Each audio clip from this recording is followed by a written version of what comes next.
Are you ready? Can crush us. It don't really get no better than this the podcast that you're looking for if you're really heavy into wrestling. Hosted by the Mark. Energy that's so amazing. Gotta keep it entertaining. Rep the Can Crusher Nation. Yeah, you know what's going down in the ring. Lights out when you hit a ding ding. Knock 'em out like boom bada bing. Hold it down, you can crown me the king. Gotta shout out to the Miz and Duke the Dumpster. We choke slamming everybody, power driving, hit 'em with a face buster. Yeah, this the show you need and it ain't no need for waiting. Mark, hold it down for the Can Crusher Nation. All about wrestling and keep it entertaining. Can Crushers Wrestling Podcast. Time to break 'em, let's go. Yeah. Can Crushers. Yeah. Can Crushers, let's go.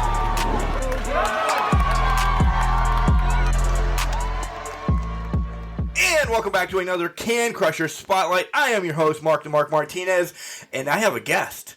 It's not the guest that you see in the picture of the Masked Saint. It's a guest co-host this week, so you know it's a big show. It's a big show because Sir Michael Jenks is here, and I'm impressed. This is your first Spotlight joining me. How the heck you doing? I'm good right now. I feel like I'm breaking a wall here. I'm finally allowed to come on over to the interview side of things. I don't know what's going on here. I must have sucked up to you pretty well to get over here. I think you in your other podcast about when you unboxed everything, you made all the feelings on the inside happy. So I said, well, I might as well let this sucker throw him a bone. Thanks for bringing a young kid along to get his just dues here. Work his way up in the business. But this is a big one. This is about, guys, if you have not seen the movie The Masked Saint, it is available pretty much everywhere. You can buy it. You can watch it for free on Tubi. I believe it's on Amazon Prime. It legitimately everywhere. And it's a wrestling / religious movie. And to me, Jenks, it hit home. It really did. So I instantly reached out to Chris Whaley. And then I attacked you to say, hey, do you want to join in on this? Because this movie touched me. Yeah. It was a very touching movie.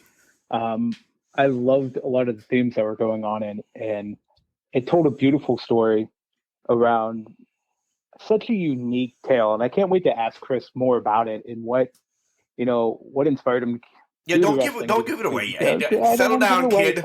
Settle down, kid. It's getting me excited for the story time, so we'll see what happens. But it's inspiring me to ask some questions. And essentially, this was the last thing that Roddy Piper did as well. And we also know somebody else in this movie, at least I do, and we'll hold that. We'll hold that in our back pocket so when we talk to Chris about this. But yeah, first interview, first ride for you, and it's a big one because this movie has been seen worldwide. Yeah, and that is impressive in its own right. It is. Of course, guys, we have to tell you where we are. We're on Spotify, iHeartRadio, Instagram. Guess what? We're everywhere. I'm going to be that guy today. We are everywhere. On all the socials, we're anywhere a podcast can be found. You can email us at cancrushers69@gmail.com. We'll answer your questions. We'll get you set up for an interview as well. We'll do all that cool stuff.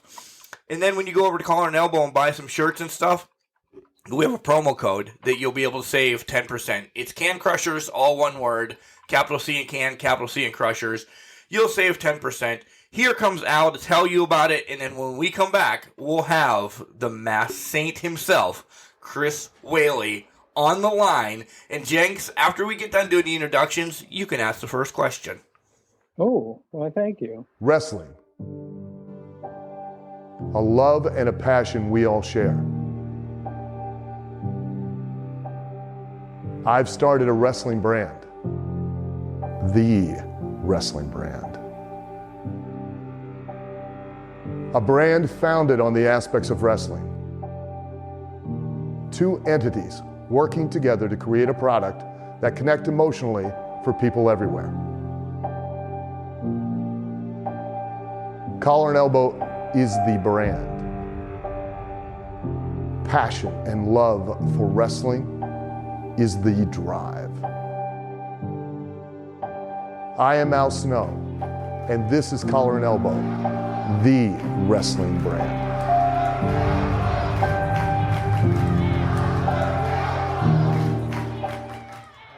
And welcome back to Can Crushers, guys. I told you, and Mike told you too, how excited we are to dive into this interview with the Masked Saint, Chris Whaley. And there's no beating around the bush. He's on the line right now. Mr. Whaley, how are you doing today? Man, I don't think I have ever felt better. If I was doing any better, I think I'd have to wipe some of it off. That's a true. So you still have wrestling in you. That's a true wrestling promo coming out right there. Yeah.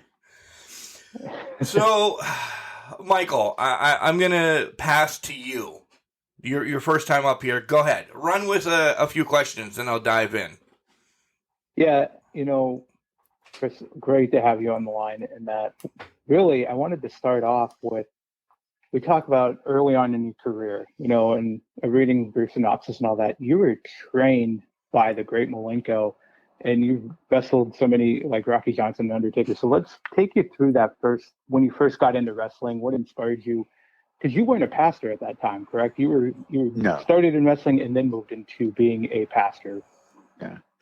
Well, I was a sickly kid growing up. I was in and out of the hospital. Like in the second grade, I was in the hospital with pneumonia. Third grade, I was in the hospital with pneumonia. Fourth grade, I had polio and viral encephalitis. I was in the hospital for like 3 months.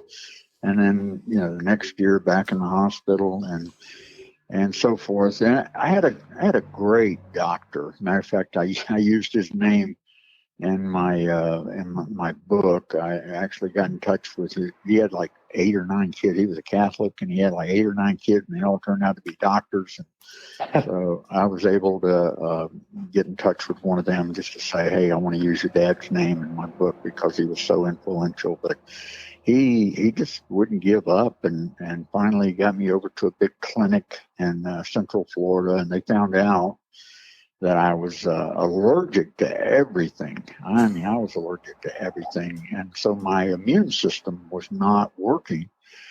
And so they got me on meds that I took up until my junior year in college. But when they got me on these meds, and then plus he was the one that said, I want you to go to the gym and I want you to start working with the weights, because I had to learn to walk all over again after the polio.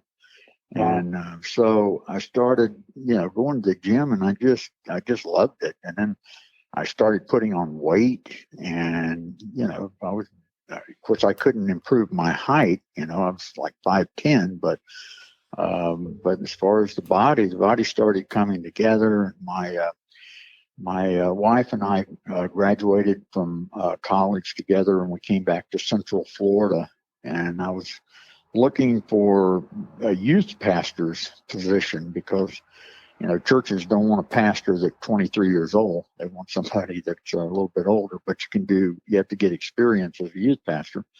Okay. So, and I wasn't getting much hits on that. So anyway, I just had so much time. I'm in the gym every day, and I was in the best shape of my life. And I came home one day and got the Tampa Tribune and started looking through it, and I saw this ad said wanted professional wrestlers, and I jumped up out of my seat. And my wife was a high school math teacher, and I took it over to her and showed her. I said, look at this. And she just kind of rolled her eyes and kept grading papers. So mine does the same thing. Yeah. Yeah. I said, well, I'm going to go. So I threw some stuff in a bag, and I drove over to Tampa, and I walked in, and there was Larry Simon's, the Great Malenko, and I was blown away because I had watched him. I got hooked on wrestling while I was in the hospital because you get your days and your nights mixed up, and so late at night there was nothing on except professional wrestling, and so I just got hooked on it. And so I started, and he was just he's a one of the greatest trainers I think in the business. He trained ever. he trained Mark Mero. He trained I can't remember all who he has trained, and then plus his own son. I got to work with Dean, who had a great career in the WWE as the man of 1,000 holes, and his brother Jody. I think Jody was the best out of all of them. He was trained by the great Carl Gotch, and oh wow, he was just awesome. And I'm just shocked that his career didn't go. But he's doing a lot of other stuff too. But he's a great guy. But just got hooked on it and worked to do the very best I could. And so different today. I think some of those guys work for a week and they put them in a match. But you just wanted to make sure you knew what you were doing when you got in there. But he was just a great guy, and he was helpful to me when I left. I spent my last 3 years in Texas, and he was a big help to me when I went to Texas too. So really, that's the way it got started. You kind of stole some of my big questions right there, which is fine because it's like you read my rundown. I was going to ask how you found wrestling. I didn't know if like somebody in your family, directed you towards it, saying, "Hey, this is something to watch as a kid," because that's my grandfather for me. But you found it in the hospital. Which what one was it? What organization was it? Oh, it was Championship Wrestling from Florida. Yeah, that's what I thought. In those days they had like 26 territories, all over the United States, and Florida was a biggest territory. one. Yeah. I mean, anybody that wanted to do good in the business came to Florida, and it was just it was the best. Eddie Graham, Johnny Valentine, Joe Scarpa, Bobby Duncan, and I remember when. Dick Murdoch and Dusty Rhodes were tag team partners, and Dusty was still a heel. I mean, I go back that far. So it was the best. I thought it was the best. And Texas, I thought Texas was great. Did you get to work at WCCW at all? That's how much I didn't do, because I wanted to hear the stories, real life with the Von Erichs or anything. No, I started in '78 and worked mostly in Florida, and then, but I think Florida was, the NWA at that time, but WCW was just really starting to crank while I was in seminary in Fort Worth, Texas. That's why I was in Texas. I was going to seminary in Fort Worth. And got the opportunity to work there, and of course you had the Von Erichs in East Texas, and you had the Funks in West Texas, and you had Putski down in South Texas. So it was a big state, and doesn't even include all the independents that were working in Texas at that time too. Yeah, you had Blanchard and everybody too. Sorry, Mike, you can go ahead. I'm just going to keep You're good. Old school wrestling. I got a couple years on him, Chris, so he might not know some of those, but that's okay. Go ahead. Oh, trust me, I know a lot of those. I was intrigued by the Eddie Graham one, and I saw that, basically doing some research for this, that was one of your main rivals in NWA when you were wrestling down there. So I guess talk about Eddie Graham, or your experiences with him and wrestling him. And no, I didn't. I didn't get to do that. He and Malenko had kind of had a falling out, and so Malenko was kind of like opposition there, and so he wasn't looked on very favorable by Eddie Graham. And so that part didn't work out. Eddie Graham, man, he had it locked up. It's kind of funny, I think he had a sign out in front of the sport where they did their TV tapings. If you were interested in becoming a professional wrestling, see him. And then he'd put you in the ring against Bob Roop. And Bob Roop was a collegiate All-American, and he wrestled in the Olympics, and then he got into pro wrestling. And matter of fact, there's a great thing on YouTube where Bob Roop's working against a wannabe, and if you've never seen that, you ought to watch it because it's hilarious. I mean, this guy thinks he's gonna be a professional wrestler, and then Eddie Graham puts him against Bob Roop. Bob almost breaks his arm in there. It is unbelievable. But in my day, there was just a bad blood between independents and CWF. And it kind of put an X on you if you had been associated at all with the independents here in Florida. Of course, it's so different today, but in that day, it was a big deal. Yeah, it almost sounds like it was like a gang mentality, not in the sense of if you were marked as this one person, or in wrestling terms, if you were a WCW guy, you came to WWF at the time, you were outcasted or blackballed. It sounds like it was kind of a similar situation in Florida in the 80s, and it's probably happened across the country as well. Yeah, it was kind of bad blood in those days. It really was. Yeah. Were you, when you walked in your first day for training and you're like, yeah, I'm going to do this. We've talked to Arn Anderson, we've talked to Barry Horowitz, we've talked to guys like that went into training, and they said legitimately they tried to break your arm, work you over to see if you were coming back the next day. Did you have that same type of experience? No, I had that experience working against guys, but you did it. Yeah, not when I was training though, because Malenko, he was. I mean, if you didn't get in there and do what he told you to do, and he didn't see you working, he's not going to keep you around. But no, there was nobody legitimately out to, break your arm or your leg or anything like that when you're getting, when you're just starting out. But I tell you, I had some experiences with guys in the ring, though. I'll never forget one night in Texas. I showed up. I didn't even know who I was working against, and I got there and I asked the promoter, I said, "Who am I working against?" He pointed this big black guy over in the corner, lacing up his boots. He said, "You're working against him. Who's new?" And then of course you get this knot in your stomach when you're working against somebody that's green. And this kid was a nose tackle for the San Diego Chargers. Wow. And, over 300 pounds and just enormous guy.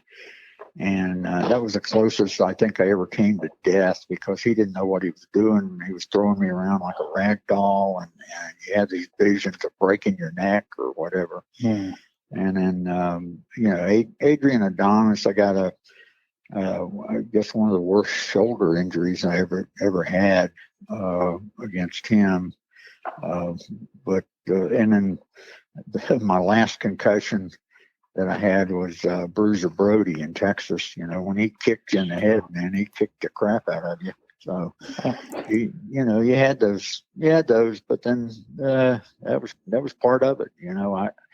I get so sick of professional athletes today. You see a football player with a toe injury not working. I broke ribs and worked the next night. So it's just it's so different today. I mean, in those days, if you didn't work, there's somebody standing behind you ready to get in there and take your place. So and your money. You didn't want to take a chance on that happening. So, I mean, I'd get a concussion one night and work the next night. So, I probably had over 100 concussions. Wow. I'm sitting here. My wife doesn't let me play contact sports with 10 that I've had documented. And she's like, nope, you're not allowed doing that. Nope, you're not allowed. You were pretty sure you've had over 100. That's unbelievable. Yeah. Wow. That you're able to talk and live. Yeah, very, very fortunate. I don't know how it's going to turn out in the end. I'm starting to forget some things, but you get a little nervous when you start forgetting things and stuff. But so far it's okay. I haven't been speaking and completely go zonked out or anything. So that's a good thing. That is a good thing. That is a plus. Did you have anybody that once you showed up at the venue that you were working and, either Malenko or anybody said, hey, you're working with wrestler X, were you happy that you and whoever worked together as many times, or did you like new opponents each night? And I'm not saying green ones, because I know I've heard that from many indie stars or legends that green ones are hard to work with. Yeah. No, I didn't enjoy it at all working against them. If they were green, I didn't. It depended if they were humble and they wanted to learn. That's one thing. But usually the heel leads the match. So right. if you're working against a heel that's green, then that's pretty bad. And but no, I was excited anytime I worked against somebody new. I was excited because everybody does different stuff, and so you just want to see how it comes together in the ring. So I didn't mind at all. One more, and then I'll let Mike ask another one. Where did you come up with the Masked Saint? Is it just because you were going through seminary, or was it something that you had kind of planned for, the whole time of being a professional wrestler? No, when I first started, I was using, my own name, a couple of them, and I'd switch it to Chris Hawkins. I found out I had Hawkins in my family, and I'm going to use that. And then Samuels, I used that one, and then, but I finally got that call from the church. I got a call from the church. It was a large county seat type church, and so I'm a youth minister, and my wife told me she was pregnant with our first child, and they really didn't pay youth ministers very well in those days. And my wife was a teacher, and in those days, when you were out pregnant, you didn't get any kind of compensation. So, I went to the head pastor and said, I could really help our family if I could wrestle a couple of nights a week, and I do have a couple of days off, and that would really help us. And he said, no way, absolutely not. I'm not going to make this church into a circus. And so I was home on a Saturday, and I was watching wrestling, and there was one of my buddies working with a hood. And that's when it hit me. And I said, that's what I can do. So I said, what would my gimmick be? And so since I was in the ministry, I thought of the Saint. And I know Fidel Sierra worked as the Saint, but I was working as the Saint before Sierra. We had that little back and forth when I see him. But anyway, I ordered a white mask, and I ordered the white trunks and white boots, and had the white cape, and so I started working as the Saint, and never worked any other gimmick until I retired. That's what I did for about the last 9 years. Crazy. Wow. Yeah. It's crazy where you can find inspiration for just for your gimmick or anything you do. It was kind of neat, because the pastor didn't know I was working a couple of nights a week. Yeah, that's the slap that I like, that he didn't know. Yeah, nobody else knew, so I'd show up at the church with a broken nose and black eyes, and I'd say, "What happened?" My wife beat me up.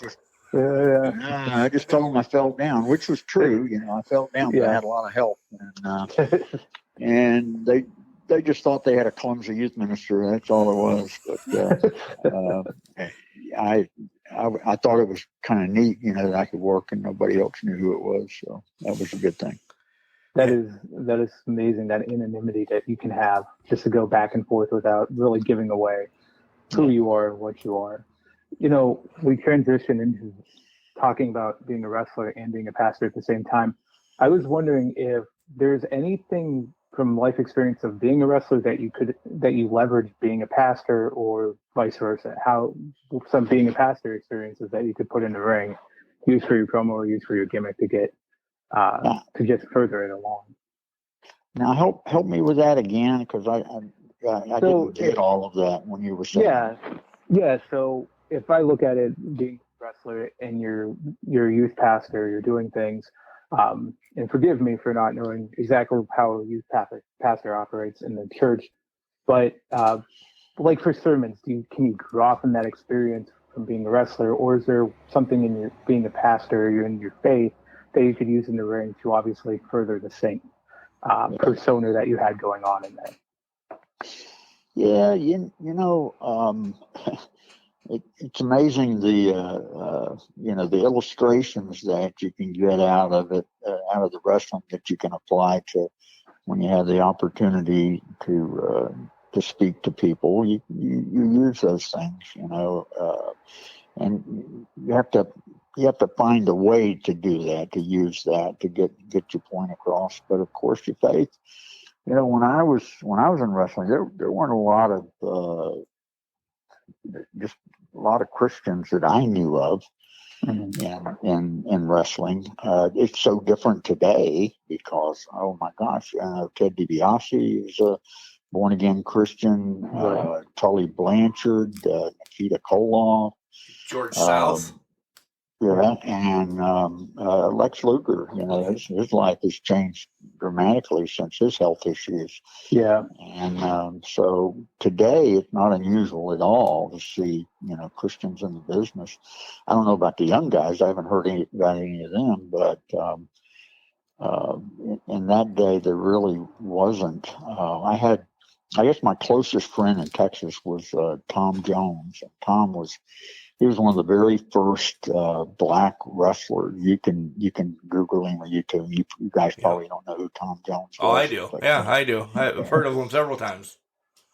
Yeah, but Tom was he was a great friend. He was not only a great friend, a great wrestler, but he was a great guy. And Tom, I really believe was a Christian at that time, and so we got to spend time together. I love taking him to church with me, and of course the people saw him on TV and they loved it. But he was just a great guy to be around.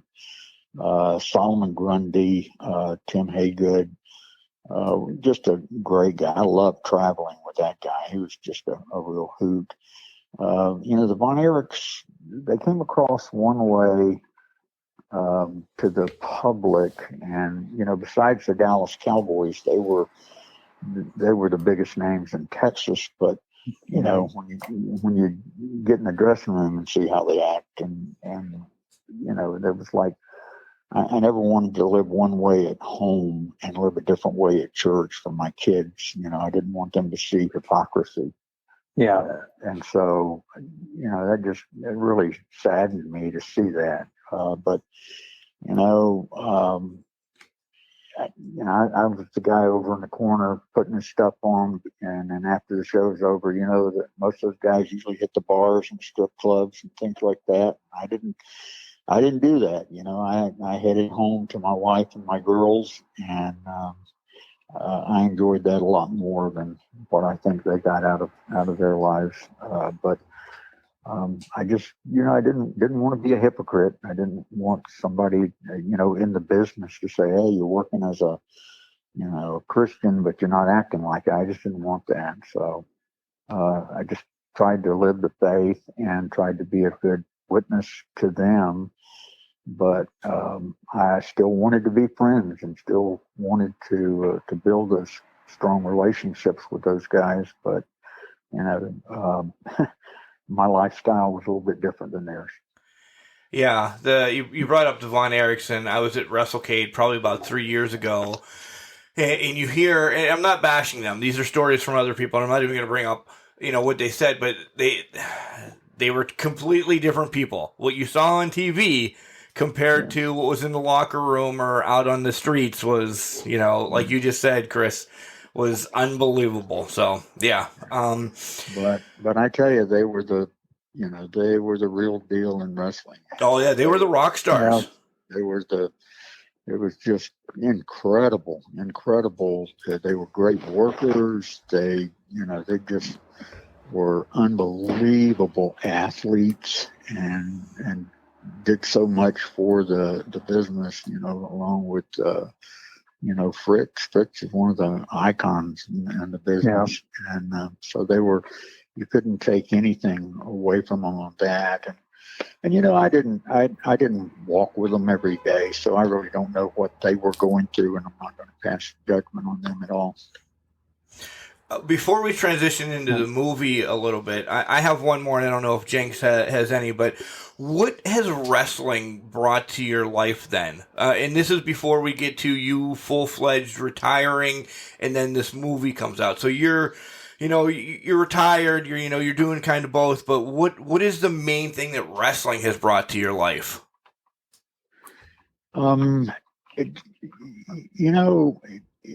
I think it's helped me in just every area. If you didn't stay in shape and if you didn't work on your profession, it didn't get better for you. And so I think it taught me discipline in just about every area of my life. I just loved it. I mean, I loved wrestling from the minute that I walked in there. I didn't know it was a work. When I started with Malenko, I didn't know it was a work. I thought, this is real and everything. Yeah. And then, when we were very tight-lipped. No, you protected the business. Kayfabe, man. Hey, you didn't have idiots like us calling people and wanting to talk to them, right? Yeah, right. Yeah, you'd never betray the business. And now, everybody knows it's a work. But I get, a lot of people in churches that'll ask me, how could you get in there when you know that it's not real? And of course, I get kind of testy when you come at me like that, because don't tell me it was real. I crushed my ankle. I've had 5 knee surgeries, 2 ACLs, MCLs. I dislocated hips, broke pelvis. I've broken all my ribs. I cracked my sternum, both collarbones. I've had both shoulders surgically repaired. Neck Holy back moly! Wow. I'm deaf in my left ear from getting punched so many times in the ear. And I broke my nose so many times I can't breathe out of it today. So don't tell me, that it's not real. I mean, it's predetermined. Yeah. And they'd say, well, how could you go in when it's predetermined? As long as I did the very best that I could do the best job that I could do, I think that's all God would expect me to do, is just make sure I was doing the best that I could. And I didn't. I didn't hurt anybody. I didn't do anything wrong while I was doing it. I was just doing something I absolutely loved. And I mean, if I could get up off the floor today, I'd still do it. I love it. So you're saying there's a comeback? Yeah. I'm sorry. I don't think that's going to happen. I get on the floor. I still work out every week. I do like 300 push-ups. I do 30 at a time, and do 30 10 times, and I do the other stuff with the weights and all. But when I get on the ground, it's rough to get up. So there's not going to be any comebacks when you can't get up off the floor. All right. Only by miracle, right? Yeah. And if your wife lets you, right? Yeah. Yeah. But some guys, my gosh, Dory Funk. I know. I was his pastor. Yeah. I was his pastor back in the 90s, and I think he's like in his early 60s. He's still going to Japan and working against those guys. He is at that age. And I mean, my gosh, Dory, he worked. Luthez, I think, worked till he was like 70. So some of those guys can do it, but I just don't see how they did it. But they did it. And some, you got some guys that are older now that are still working. So that's just amazing to me that they can still do it. Yeah, God bless them. I'm 44 and I have trouble jumping on and off a garbage truck sometimes. So I understand your pain. Hey, I'm 33 and I'm limping around my house now just from falling. So It's because you fell on ice, you idiot. No, I'm yeah, sorry. well, I was having pain before that. So Yeah. All right, let's transition over to the movie, because the movie, Chris, is essentially exactly your life, right? There's not a lot of this was twisted, that was twisted. This is, if you want to call it a documentary, then, because when I think of movie, I think of Star Wars or I think of Marvel or something, but this is more of a documentary about your life. How did this become to fruition, I guess? Well, I graduated from seminary in 1988. I was 33 years old when I graduated. I was really, my career was just starting to get really Going, good. yeah. And then I wrestling was my dream, but the ministry was my calling. And this is exactly what I knew God wanted me to do. And so I got my Master's of Divinity from Southwestern Baptist Theological Seminary in Fort Worth. And then I went to my first church, and I got to come back to Central Florida. And it was, a small church, and it definitely had its problems. And one of the first things that took place is I had this young lady who would come into she'd drop her kids off at our kids program, and then she'd come into the sanctuary. She was always like the last one in and the first one to leave. And then I didn't get to talk to her that much. And then one Sunday she came in with sunglasses on. And after the service was over, I always stood at the front of the church and I shook hands with people as they left. And she was like the last person to come out that day. And she took my hand with both of her hands, and she had her head down, and you could see tears going down her cheeks.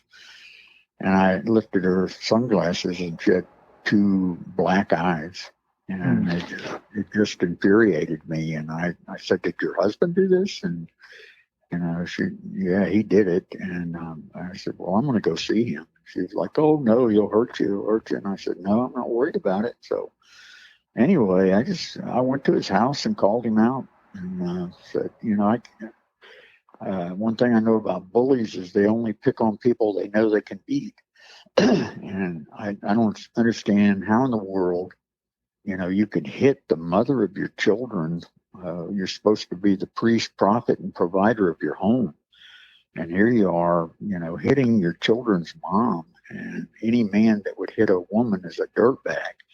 And so I came today just to see how you do against somebody who could fight back. And it was great because, as a pastor, you don't get to relieve your stress very much. And so I got a chance to relieve my stress a lot that day. And that was the beginning of it, where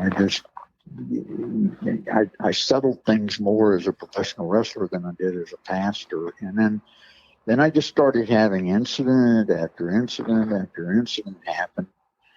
And I was, telling my wife, there's nothing good on TV these days. I used to love Michael Landon, because he put such good, moral, clean stuff on TV. Little House on the Prairie. Yeah. And the Highway to Heaven, Yeah. And I said, and then he died and nobody else is doing that. And I thought, this would make a great TV series. And so I didn't look at myself as a writer. So I tried to find somebody who could write it for me and for a couple of years, and it no success. And then the invention of the personal computers came out. And so one Saturday I just sat down at the computer and started typing. And when I got through, I showed it to my wife, and she said, "Hey, that's great. Keep going." And so the book was so easy to write because, each one of those chapters is based upon something that happened to me. And so that's the way I was able to put it down. And then, I finished the book and got it published. And, the first person that talked to me was talking about a movie and not a TV series.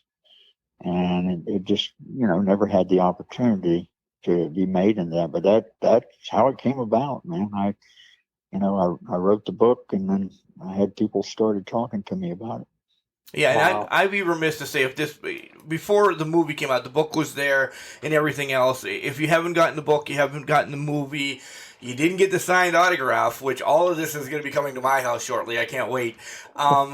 Make sure you head over to the website that's attached to the link, guys. If we put it up in the show, you guys forget to write it down or whatever, but it's attached to the link. Make sure you go there, sign up, get them all. The 3-pack is well worth it. I can't wait to watch, read, and hang the picture in the studio. I'm pumped. I really am. So, go ahead, Mike.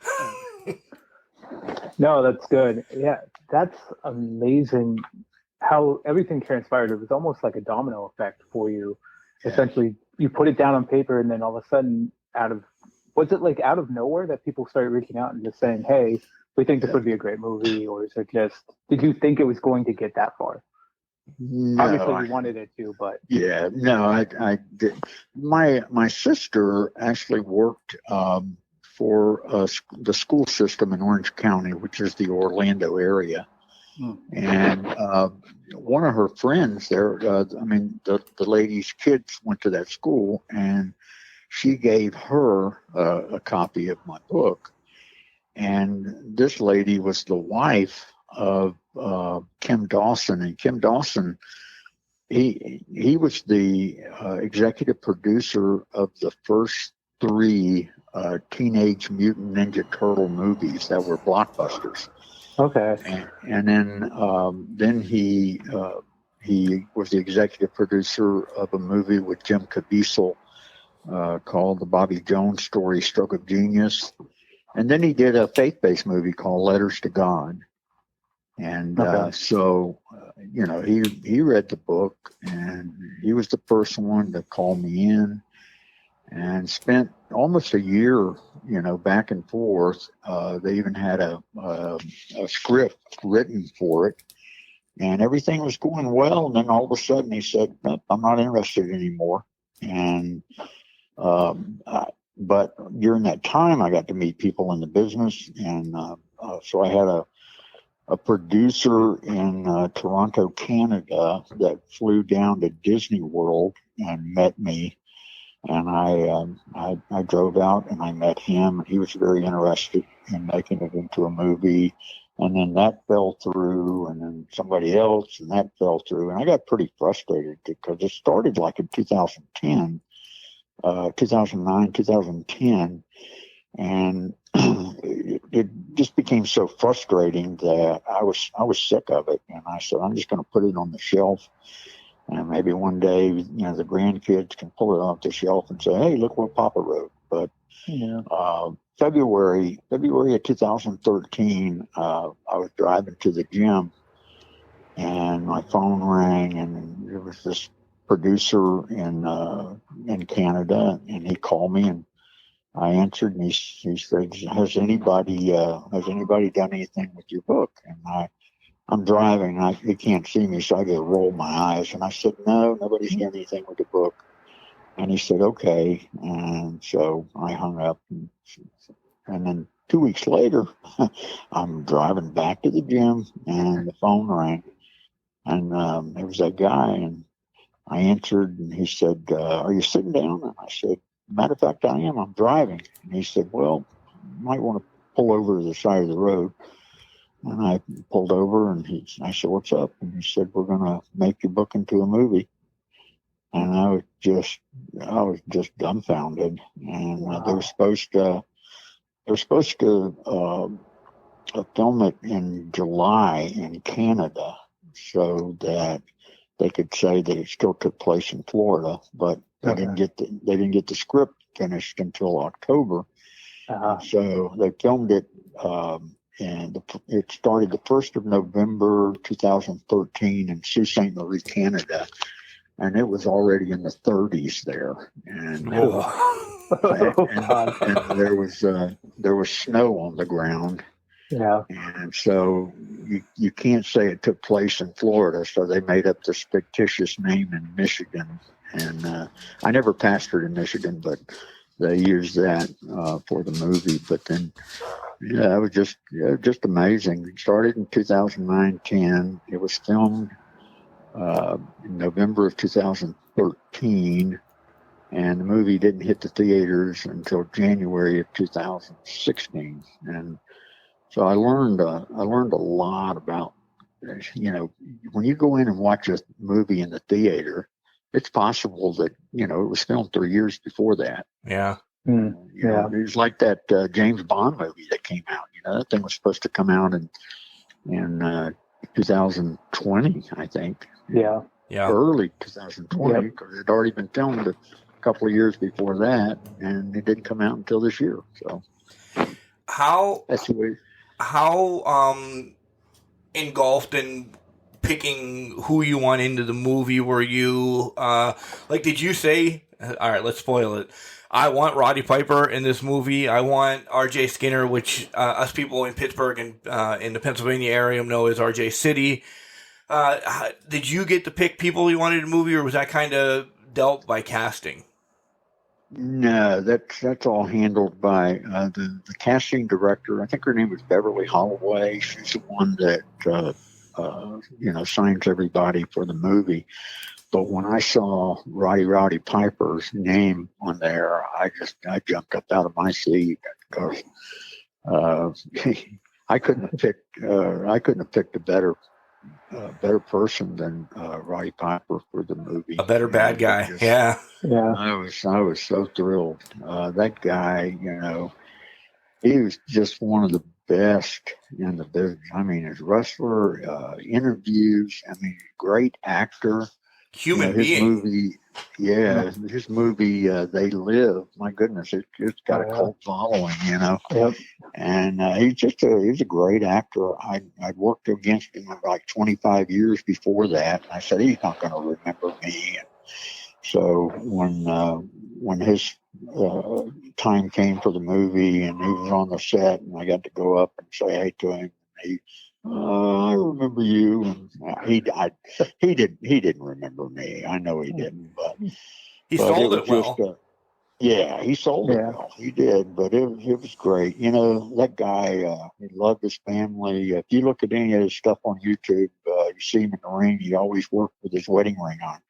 Never took his wedding ring off. And he loved his family.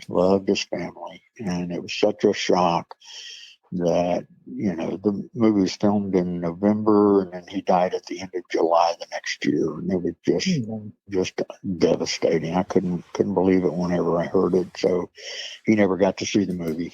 Quick story on Roddy from me. We met him 2 weeks prior to him passing it was around Hagerstown, Maryland, a little or smaller town, but my friend lives in Hagerstown, Maryland, so we were, stationed there.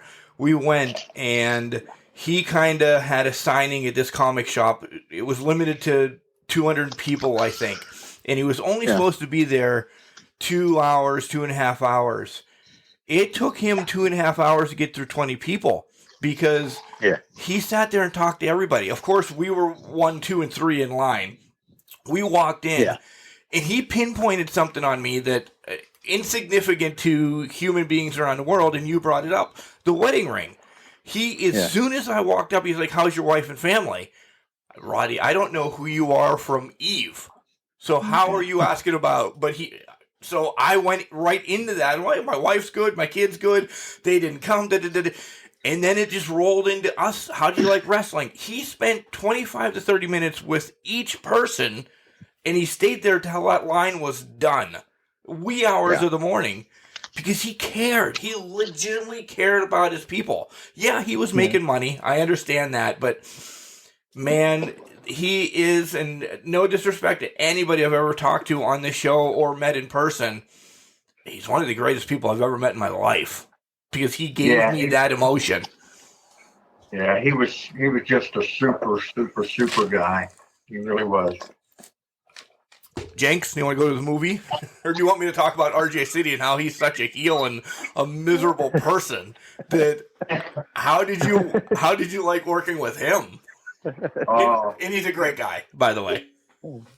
Yeah, they had, of course, James Preston Rogers plays the Reaper, and he was influential in, I think, in getting most of those guys together. And out of all the guys that worked in the movie, as far as that had wrestling scenes in the movie, I think he was the best. He really was. He was great. He's a good looking guy, and he did real well in the ring. So, he was just a super guy to work with. Go ahead, Jenks. Well, it's amazing hearing about. So we talked about the wrestlers and that. Do you feel like the actors on the flip side of that, were they good to work with, or did you prefer working with wrestlers, or was it just because of that common bond you guys had being in the ring and having those life experiences that you guys had? Yeah, it was great with the actors and all, but I got to be on the set of the movie. It was just simple. I mean, from the minute I got off the plane, when I got off the plane and my wife and I were walking from the little tunnel from the plane to the terminal, and you get over there and there's a sign. Somebody's holding up a sign and it's got the picture of the movie on it. And I walk over and I said, I guess you're here for me. And, oh yeah. And, you got your own driver that takes you everywhere and picks you up and stuff. And so wow. That the very first morning of the wrestling filming, I get picked up at the hotel about 6:30, and she drives me to the arena. It was filmed in a big hockey arena there in Sault Ste. Marie. Okay. And when you walk in, you're actually up top and you're looking down. So when I walked in, I looked down and I saw the wrestling ring, and my heart started beating a little faster. And then I saw the wrestlers there, and there was a young kid there putting on his boots. And so I went down and I walked up and I said, I haven't been in the ring in 25 years. I said, would you get in there and do some moves with me? And he's lacing up his boots, and he looked up and he said, you're a stinking old man. I'm not getting in the ring with you. Wow.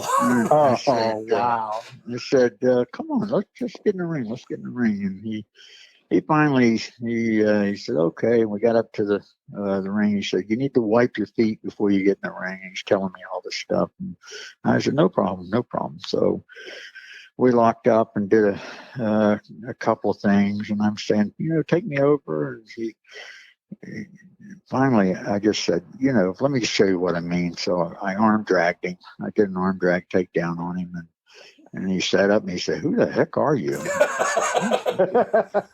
He said, I wrote the book. This is the movie based on me. And of course, his whole attitude changed. Oh, man, I didn't know. And he got up, and then we started doing some stuff. And then I said, I haven't had a body slam in 25 years. So he got the body slam me there in the ring, 59 years old, taking a body slam. And it was pretty awesome. Matter of fact, you can see that on YouTube. If you look at all the stuff on the Masked Saint, the interview that I did or the behind the scenes stuff is on YouTube, and you can see that body slam. It's kind of cool.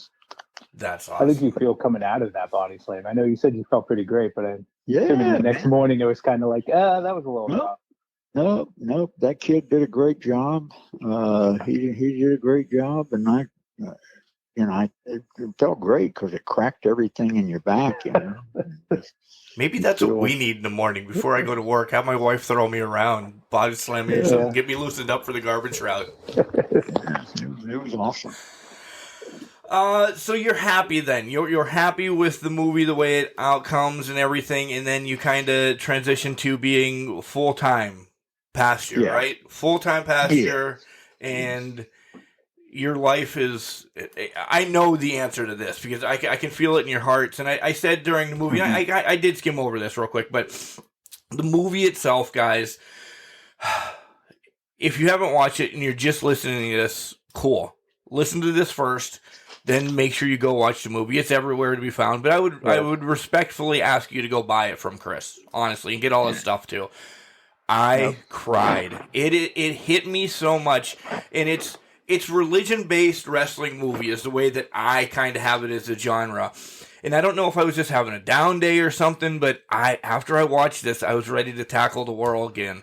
Because when you're saving, and I don't want to ruin a lot of the movie, but when you're saving like the prostitutes and the bad people and just like that, I see that in my life, and I'm like, man, this guy's an amazing guy. He's an amazing. And I just start crying, like full-fledged crying. And I know I'm one to speak this way, Chris. I know the Holy Spirit hit me at that moment. I'm like, I need to talk to him. I need to do whatever. I need to be the little guy, at least the engine that could, to get the word back out about this. If there's a slight trickle on this movie, we need it to uptick again because it could legit save lives. That's my feeling about this movie. Yeah. Well, man, I really appreciate that. That's just very humbling that you would say that. I really am thankful that you got the message out of that. Because when I got out of wrestling and became a pastor, I got to do maybe 4 or 5 benefits for people after that. I had a lady that was dying of cancer in my church, and I did a benefit because I still had friends in the business, and I, had connections, and so I did some great shows, man. I had some great people on there. I had, I think the last one I did had Dory Funk. It had Rick Rude, Dick Slater, Bugsy McGraw. It had the Warlord. Just had some great names in it. So I got to, work again in the ring, and then later to see the book published, and then the movie, and to see the message that came across. I'm a crazy guy, but At least you can admit it. The line that Miss Edna in the movie. Miss Edna was actually from my childhood, and I think she's the star of the book. If you read the book, she's the star because I just learned so much from her. And of course, the great Diane Carroll plays her in the movie, and then they bring her up to real time. And I thought that's kind of an injustice because she was so influential in my life when I was growing up. But she used to say, she quoted Edmund Burke that said, the only thing necessary for the triumph of evil is for good men to do nothing. And wow. I just, you see so much today where people see an injustice and then they just turn their back and they don't do anything. And when I was growing up, that was instilled in me that, when someone's in need, you don't turn your back. You got to do something to help. And so I was just crazy enough to do that. But I think the last time this happened, I was in my last church. I pastored 3 churches over 30 years. And my last church, I'm coming out of the office. I got a suit and tie on, and somebody dropped the F-bomb in the parking lot. Well, if you're in a church parking lot and somebody drops the F-bomb, it'll get your attention. And I turned around and I saw this big guy, slapping. I didn't know who it was, but it was his pregnant girlfriend. Oh. And every other word out of his mouth was that, that horrible word. And so I screamed across the parking lot, and he screamed back at me, and he called me a few expletives. And so I just started walking towards him, and I dropped my glasses, I dropped my coat, I dropped my tie, and when I got up to him, I just said, "Hey, man, you're in the church parking lot. You shouldn't be using language like that, and you certainly shouldn't be hitting this young lady." And then he came towards me and said, he was screaming as he came towards me, and I just a reflex, I decked him, and we got into it in the parking lot, and ultimately I body slammed him on the concrete, and that took all the wind out of him. And so, I put my knee down in his throat and held him there and said, "We're going to have a little talk, and when I let you up, you're not going to do any of these things, and you're going to." Well, anyway, when he got up, he didn't do that. He cussed me even more, and then him and his girlfriend left. But I had to stand in front of the church that time and say, tell them what I did, and amazingly, they all stood and applauded rather than getting rid of me. But it's a different world today. It's a different world today. In my day, you didn't worry about somebody pulling a gun out and shooting you. Right. But in this day and age, you don't know what's going to happen, whether somebody's going to, bring a gun out and shoot you or bring a knife out and stab you. Right. But I would tell you that if I saw it today, the only thing necessary for the triumph of evil is for good men to do nothing. If I saw it today, I'd still do something. And, I might go out with a blaze of glory and be on the 6 o'clock news, but I would still do it today. That's amazing. That is. We have a few more questions. I know we're going to probably keep you a little bit longer. I apologize, but there's just some random questions that we have to get in as well. But before we get to those random questions, I want to give you your time. Do you have your platform for when you're preaching? Do you put it on the website? Can we follow it every Sunday? Because maybe, hearing the story that, excuse me because I have to use this word, you're still kicking ass being a preacher. Maybe that is going to get into a wrestling fan's head because let's face facts, there's some wrestling fans that need help, and I'm the one saying it, not either one of you two, that need help. If this podcast today, that they're like, oh my God, this preacher right now, pastor, whatever you want to be called, can get into their head. Do you put your lectures online, or can we watch them on Sundays or something like that? You might be grabbing a lot of people that you don't know, and you could have a huge influx down in Florida soon, because I'm ready to move to go to your church, and I'm Catholic. And I told you that earlier. Well, they used to be, my last church, I was a pastor for 14 years, and I retired from there in 2000, at the end of 2013, matter of fact, right after the movie was filmed. And I just am not serving as a senior pastor now. I left there and I went to First Baptist Church of Orlando, where I became like a staff pastor and an associate pastor. And First Baptist Orlando is a huge church. They've got over 20,000 members. Holy moly! That's more than a Monday Night Raw gets. Yeah. They've got a great senior pastor, and then they have about 20 pastors on staff. So I was just one of those that work with a certain group of people. So I'm not the guy that's preaching there every week. They have an unbelievable senior pastor, Dr. David Youth, who is there. But I still teach and stuff, and I might start doing some stuff on Facebook Live that you've kind of inspired me by your comments, that I might start doing some stuff on Facebook Live. So if people want to friend me on Facebook, let's go.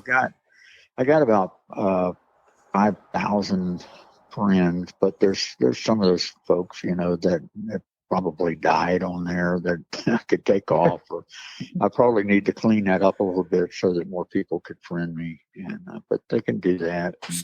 We can start a group page for you that you can do all that off of, and you have millions and millions.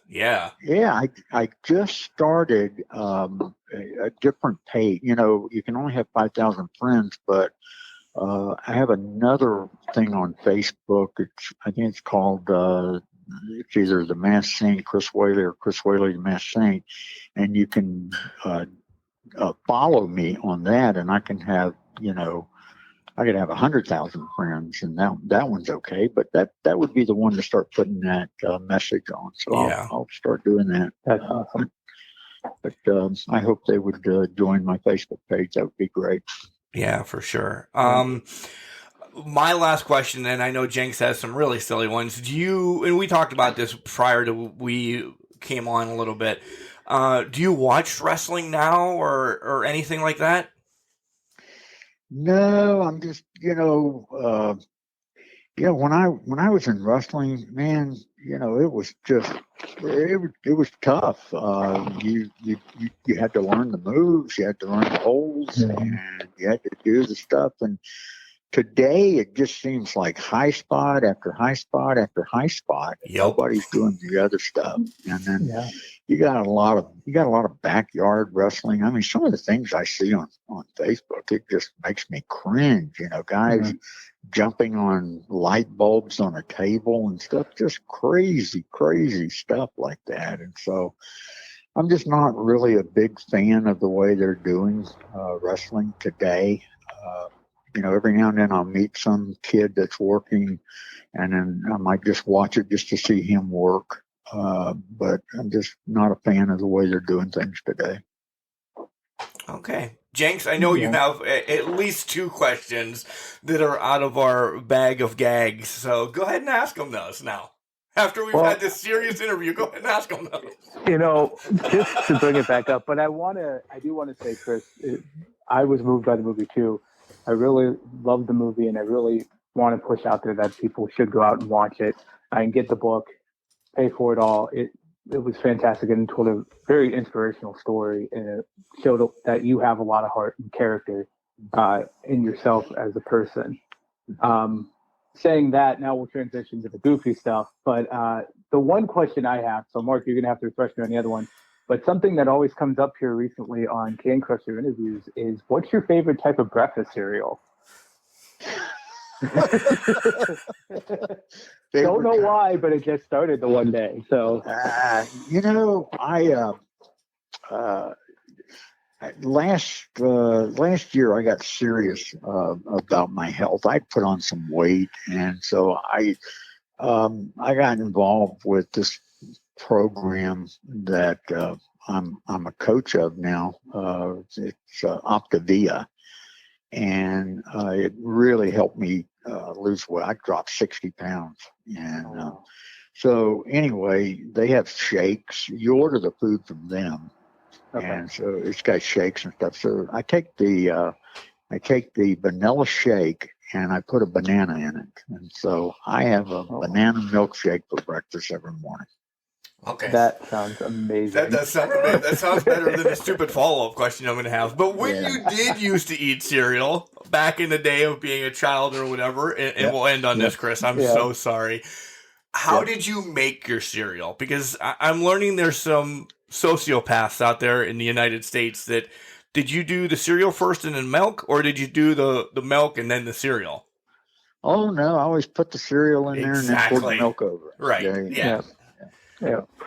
And this is the stupid stuff that we talk about on the show sometimes. Yeah, like it brings up. I love the Rice Krispies. Wasn't that it? Oh yeah, Rice Krispies. I don't even know if they still make that. They do. Rice Krispies has such a place in my heart, because that was my bedtime snack at my grandmother's during the summer. She's like, you can have a bowl of Rice Krispies and then go to bed. Yeah, good stuff. Yeah. Snap, crackle, and pop.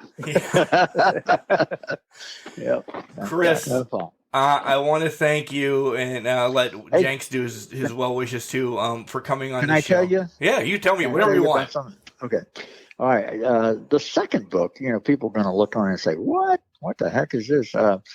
Once you've written a book and it's been made into a movie, it kind of spoils you. And so I wanted to write another book, and my wife and I, we love these Hallmark Christmas movies. I get in touch with my feminine side. This is going to be edited out. I already know this. This is going to go on my wife's podcast or something. No. So I don't like those movies because they're so stupid, because they always have a misunderstanding on there. And I'm saying, why do they do this? And so I wrote a Christmas book.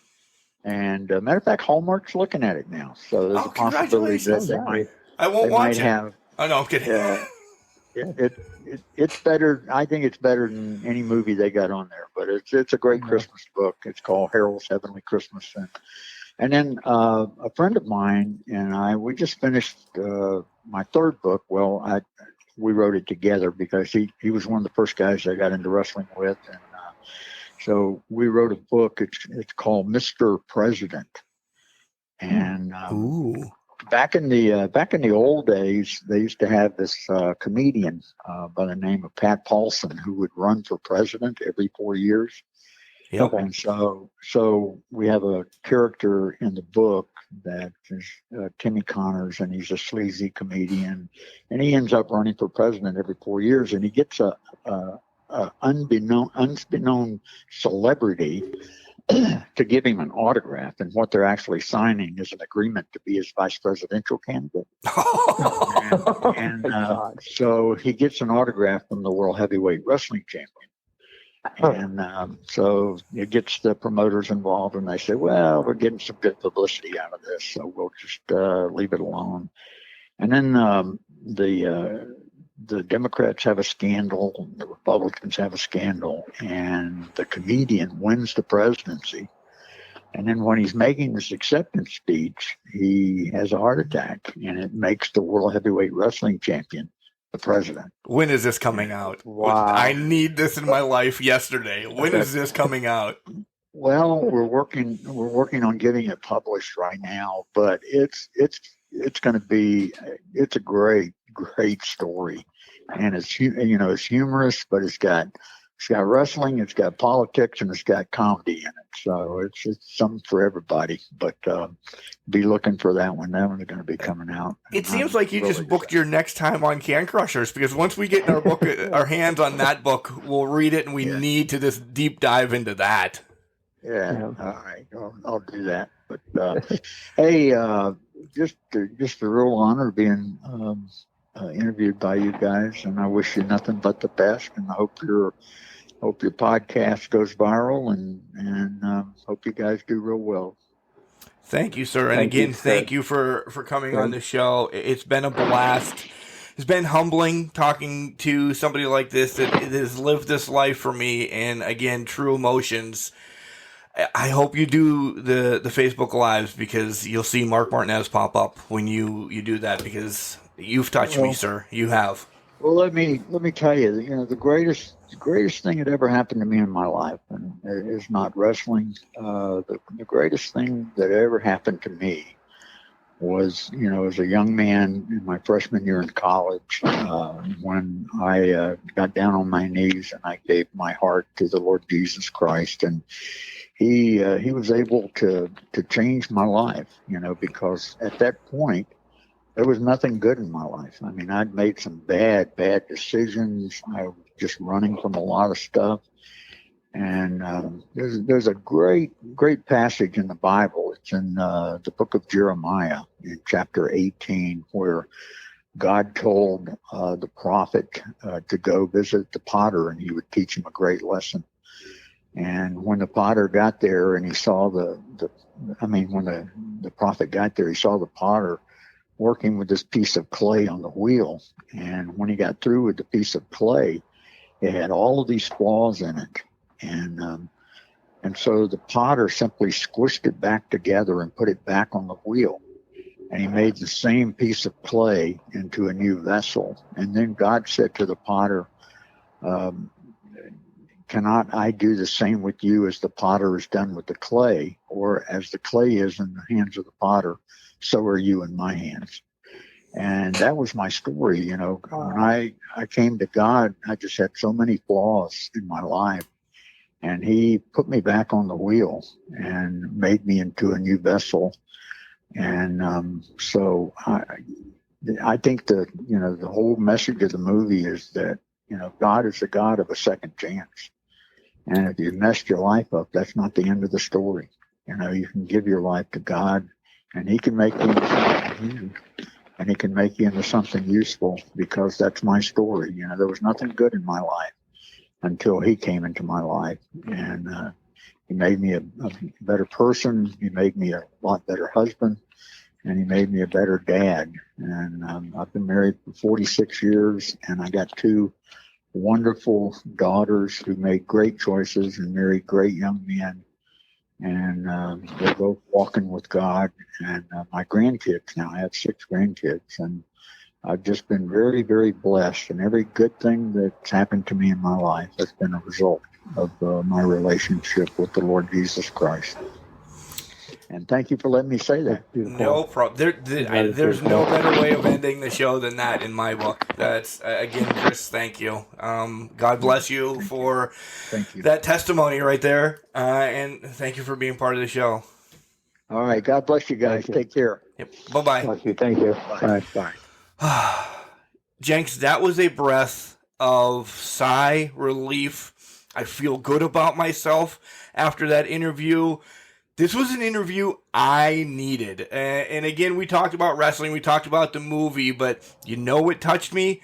The last 2 minutes again. And I am going to be the one waving his flag. If he starts that Facebook, preaching, I don't even know what he's going to call it because I'm just so tongue-tied right now. If he starts that every Sunday at 8 o'clock at night or whatever, I'm going to be there waving my hand saying amen, because he is an amazing human being, and just talking to him, I want to go to Florida. And I was joking during the episode, and I'll let you go, about moving to Florida and having him be my priest the rest of my life, because if I'm in trouble and he's body slamming people in the parking lot, oh, hell yeah, I'm there. It would behoove you to do that. So, but no, it was a beautiful story, and getting more and understanding more about him over the course of this interview just really reinforced the message that was in the movie and that the message told. It, like we talked about in the interview, and like you said, you mentioned, you cried. It was an inspirational story, and it talked about the big heart and the caring that he had for not only himself, but other individuals, which comes with the territory when you're a pastor. But being the professional wrestler that he is, it kind of added another element to it, and he could do more about saving those people that needed it. He talked about some of that individual in the parking lot that he saved body slamming him, like you mentioned. That is something that no other person would do. I couldn't see my priest body slamming someone in the parking lot. I couldn't see it either. The priests that I've been around lately, not a chance. So I think it was an inspirational story, but also hearing his side of it and hearing his insight to go take it that one step further than what you saw in the movie was just told it even more and made it even more beautiful. Yeah, and to rewind a little bit, I didn't do a lot of research because I wanted to hear his story.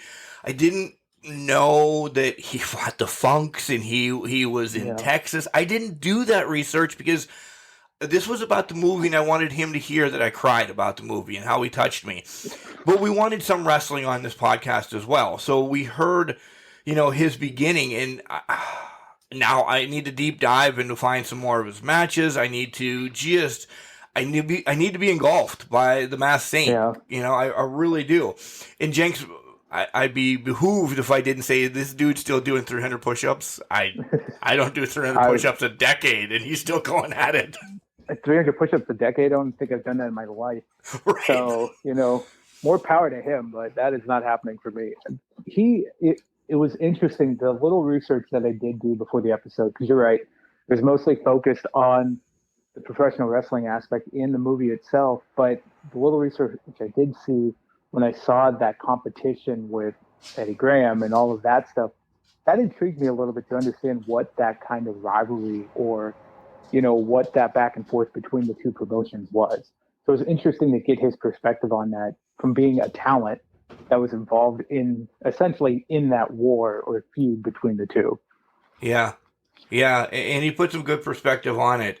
Moving forward in his life, being a pastor at 3 churches in 30 years, so he kind of worked like in the Steelers organization, 3 coaches in 30 years. He's just, I don't know why I had to get that one in, but I don't know why either, but yeah, I think he's won more championships for that. Clearly, he's won 30 years. Yeah, clearly he has.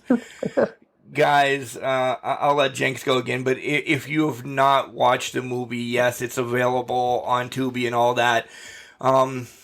Once you watch it, you'll feel the need to have it, and that's where I am. I need to have it. I need to have the book. I need to have the signing, so that is all getting ordered as soon as we're done here. And guys, the link is attached. Go and order it yourself. And how about dropping 2 more books on us? The Hallmark Christmas one, maybe Kelly and Moochie can interview him about that. But when we get the Mr. President one, oh my God, I can't wait for that book. Throw the politics out the window if it's heavy politics, because you know how much I care about that whatsoever. But to have a president of the United States being the world heavyweight champion, we almost had that in Jesse Ventura. That's true. We did. I want to see what kind of event we can put on the White House lawn. Yes. Would it be Rumble in the house? I don't know. In your house. Literally in your White House. Political smackdown. In your White House. In your White House political smackdown one or something like that. So yeah. I can't wait. Not at all. Jenks, I had a blast having you on with this one. I think it kind of it brought something closer together with me and you. It being your first one, you'll be on more, I'm sure. But this one, I felt the need to have you on this one for some reason, and I hope that calling helped or whatever. I don't know. I'm not a priest patcher or anything, but I just figured this would be the perfect one to have you come on, and I think you got something out of it. I did. I got a lot out of it. It was an honor to be on this one and have it be my first. Because there's more to this story than just the wrestling aspect, which we all know and love. But there's a little bit more to this that made it even more special. So I appreciate you having me on this one to help out. I love you all the time, brother. You know that. I love you too, brother. Remember, just because you're trash, though, doesn't mean you can't do great things.